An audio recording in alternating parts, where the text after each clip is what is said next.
I'm going to tell you what gear you need to start backpacking.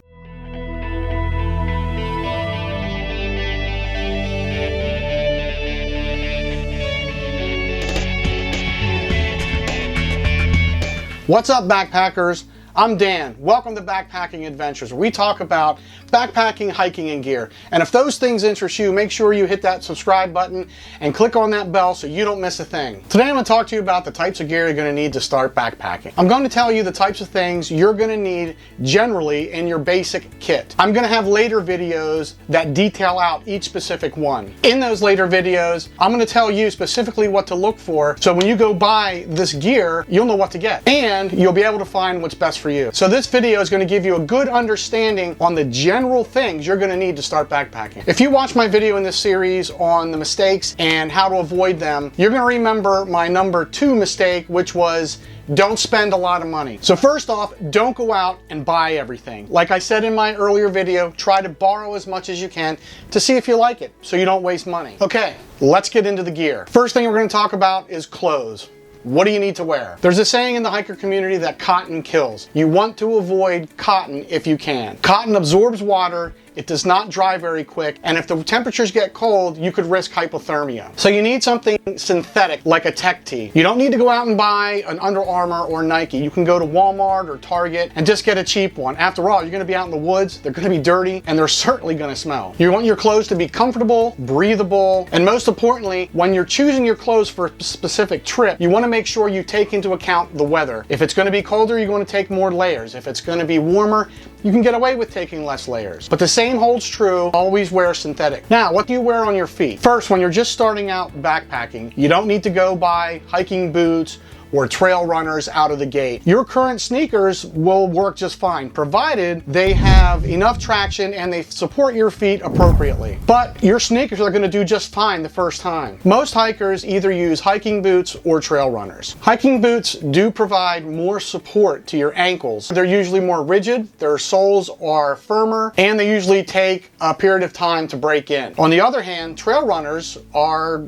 almost like sneakers. They're for runners that run on the trail. They're just a little bit more durable than sneakers. Their traction's a little better. However, they're lightweight, and they're the shoe I choose. Both hiking boots and trail runners come in either waterproof or non-waterproof. Waterproof shoes will keep your feet dry to a point, but if you're hiking and the water goes up over the top of your shoe, they're going to get wet inside anyway. And the difference between waterproof and non-waterproof is it takes a lot longer for waterproof to dry once they get wet on the inside. I do wear waterproof boots. However, I only wear them in the wintertime when it's cold and I need to keep my feet dry and warm. All other seasons I wear trail runners, so because I'm going to get wet anyway, and in the heat of the summer, your feet are going to sweat, so they're going to get wet as well. In addition, even non-waterproof trail runners dry a lot faster than non-waterproof boots. So you're going to have a lot of choices when picking your footwear. Just choose what's best for you. Okay, let's get into the big 3.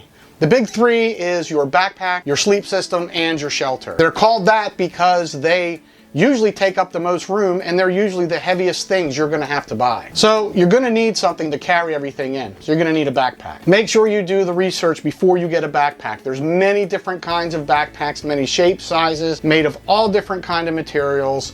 Just do your research and see what's best for you. You're going to want to make sure that it has the capacity to hold all of the gear you have. You probably should purchase your backpack after you buy all your gear so you know what size backpack you're going to need. But the one thing when you're purchasing a backpack is try not to get something that's bigger than what you actually need or has a lot of pockets, because the way I see it is if there's space, you're going to fill it, and especially with pockets. But at the end of the day, you're going to want to make sure your backpack fits you appropriately.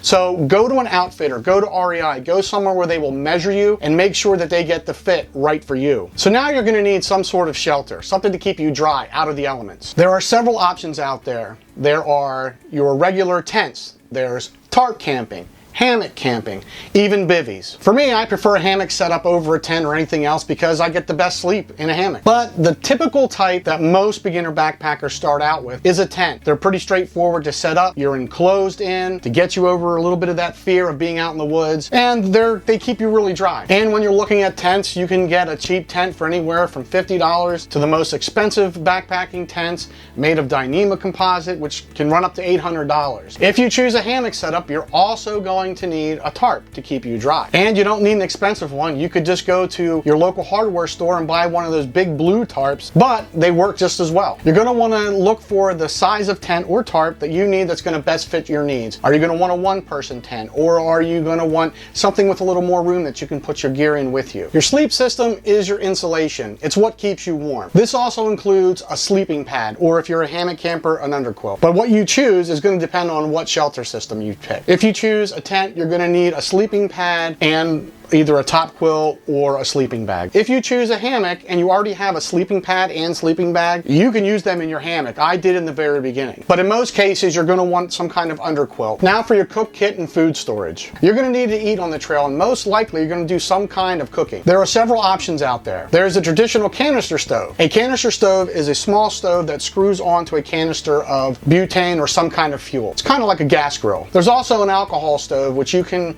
make out of a Fancy Feast cat food can.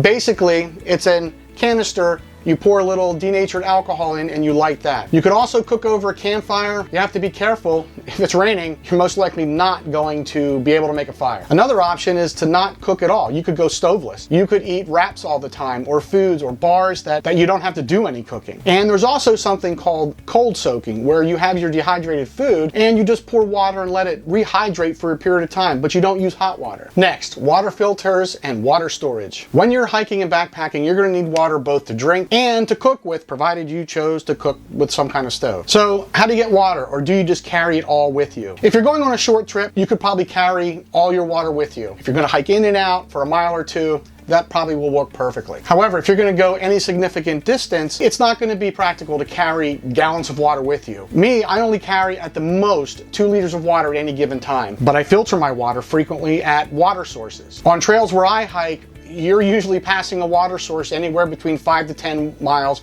which is plenty. So that means you're going to need a water filter. There's many shapes and sizes. Make sure you do the research and pick what works for you. Make sure it's not complicated. I wouldn't recommend, if you're going to backpack, those big, bulky pump action water filters. I would recommend that you try to keep the water filtration system you choose simple. So you have a water filter, now you're going to need to store it. There's many options to store water. I use 2 1-liter smart water bottles. They work perfect, they're durable, they last a very long time. You could use a hydration pack or a water bladder where it's in your backpack with a hose that comes out that you can drink from. There are plastic Hygiene bottles that you can choose from. When you're just starting out, you don't need to go out and buy any fancy bladder or water bottles. Just go to the store and buy smart water bottle for $1 something, and that can be your water storage. That's what I use. They're cheap, they're reusable, and they're light. Next is first aid. You're going to need to be able to take care of those little things that happen on the trail, such as scrapes, scratches, and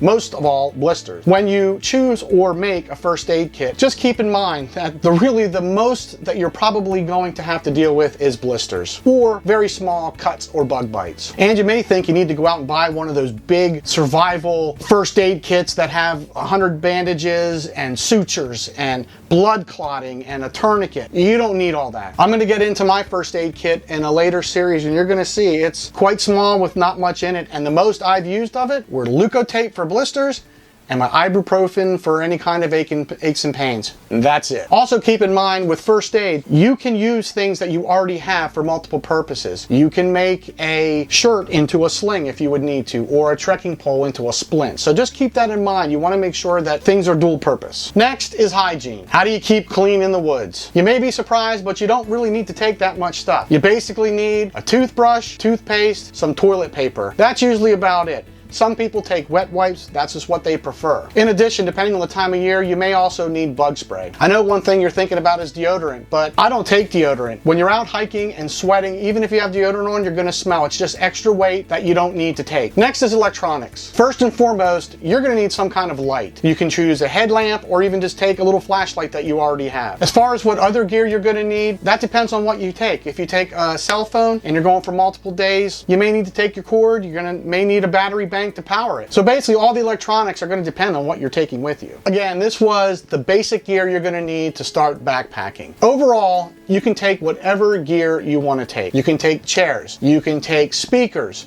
you can take anything else that you think that will make you comfortable. Just remember, you're going to have to carry it. Just make sure that you have the basics with you. What gear do you think should be part of your basic kit? Tell me in the comments below. If you like this video, make sure you subscribe and hit that bell notification. Thanks for watching. See you next time, and go explore.